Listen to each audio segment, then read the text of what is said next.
Проход по маршруту, вихід на ціль та застосування нашого озброєння.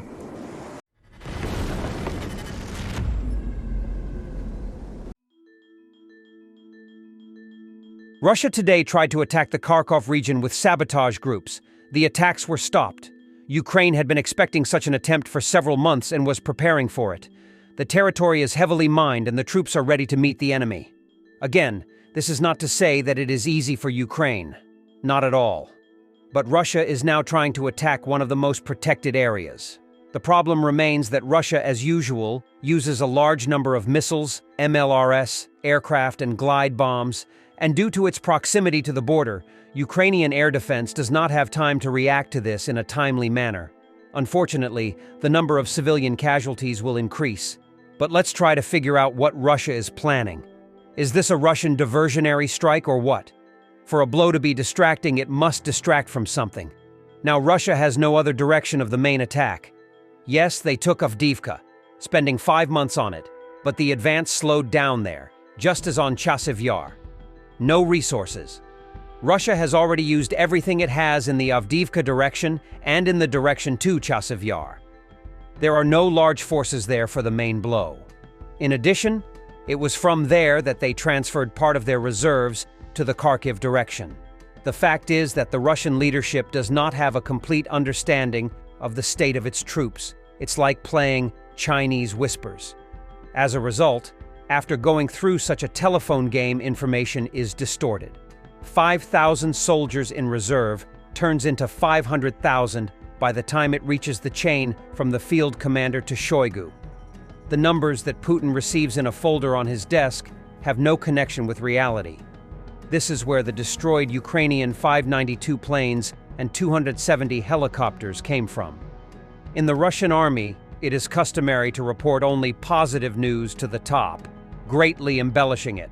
The bad is left out, the good is added. Russia has no losses, but one downed Ukrainian plane turns into 10, then 100, and so on. So it is quite likely that Russia is planning an attack on Kharkiv, citing false ideas about its capabilities. However, no matter what it relies on, Russia, as always, brings a huge amount of destruction and casualties, and this is the worst thing. Kharkiv is the second largest city in Ukraine, and Russia does not have the resources to occupy it. This will not happen, but the offensive could drag on for several weeks and Russia will use its usual tactics. Destroy one settlement after another, and when there is nowhere else to hide and nothing to defend, the Ukrainians abandon it and the Russians occupy it. Evacuation from border areas began. Vovchansk is being shelled. Most likely, the fate of other Ukrainian cities, now wiped off the face of the earth, awaits him. Ukraine really needs F-16s to counter Russian aviation, which is very active in the Kharkiv direction. There is not much time left to wait, but every day there are new victims and deaths of Ukrainians. The first batch of F-16 jets is set to finally reach Ukraine in a matter of weeks. The Standard has reported that F-16 fighter jets are poised to finally reach Ukraine within a matter of weeks. While the specific supplier of the jets was not disclosed, it is probable that they will originate from either the Netherlands, Denmark, or Norway.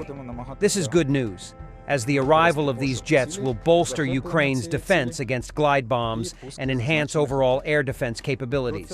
However, Ukraine will require a way higher number, along with a significant supply of missiles and bombs, to truly make an impact. The Czech Republic handed over the first F-16 fighter simulator to the Ukrainian armed forces. Air Force Commander Oleshuk said that it was received by one of the tactical aviation brigades. The simulator is already being tested.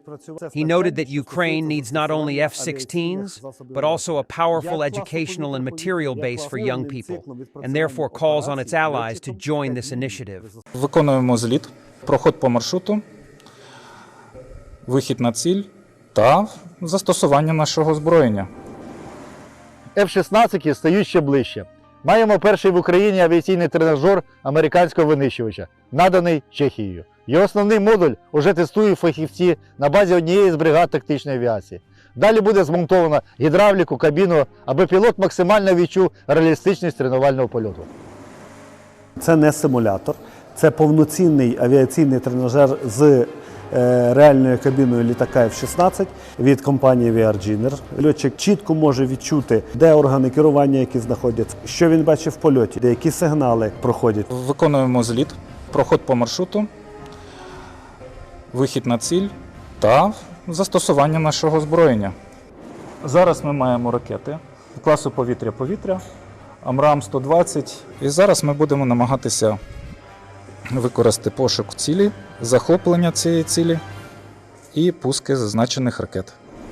До цього в нас були віртуальні симулятори даних типів літаків, які зараз засвоюють українські пілоти.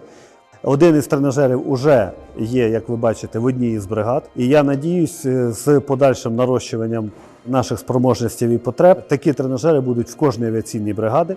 Окремо хочу подякувати департаменту Міністерства оборони Чеської Республіки, департаменту прем'єр-міністра за те, що ми маємо цей тренажер. Я очень рад, что помогаю, и мы очень ради помогаем. Но мы думаем, что в следующем время получите F-16. Это первая штука этого симулятора, на котором 24 часов может учиться ваш пилотчики, как воевать в небе.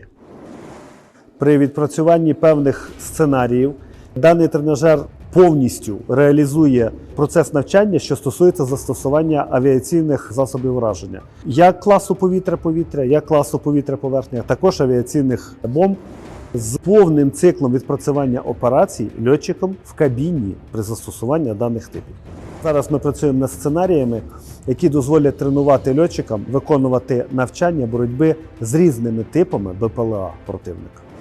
Вже зовсім скоро від наших пілотів ми почуємо, може він це робити чи ні, в реальних боях проти БПЛА. Перспективи в отриманні наступних партій тренажерів дуже високі. Ми над цим працюємо постійно. Для цього ми працюємо з людьми, які до нас приїжджають. Наші партнери, які навчають нас, навчають наш персонал, інженерно-технічний склад. Тому ми тільки розвиваємося і тільки як можна швидше рухаємося вперед. Наши специалисты здесь были, на Украине, уже научили ваших специалистов первых 5, что они будут сейчас специалистами на этот симулятор. Эти специалисты уж сейчас будут инструктировать на F-16. Я сейчас передаю сертификат, ну уже вы будете работать сами. Я дякую Чеській Республіці і всім, хто допомагає Україні зміцнювати авіаційну компоненту. Звісно, що окрім самих F-16, нам треба створювати потужну навчально-матеріальну базу. Закликаю наших союзників долучитися до цієї ініціативи. Разом до перемоги! Thanks for watching, and don't forget to subscribe. Also, if you want to support Warthog Defense, please become our member and get early access to new videos, exclusive members-only videos, and become administrator in comment section. The membership link is in the description. Rescues every day. We had a guy last week, it's 6 rescues in 6 days. You know, he's doing the job every day.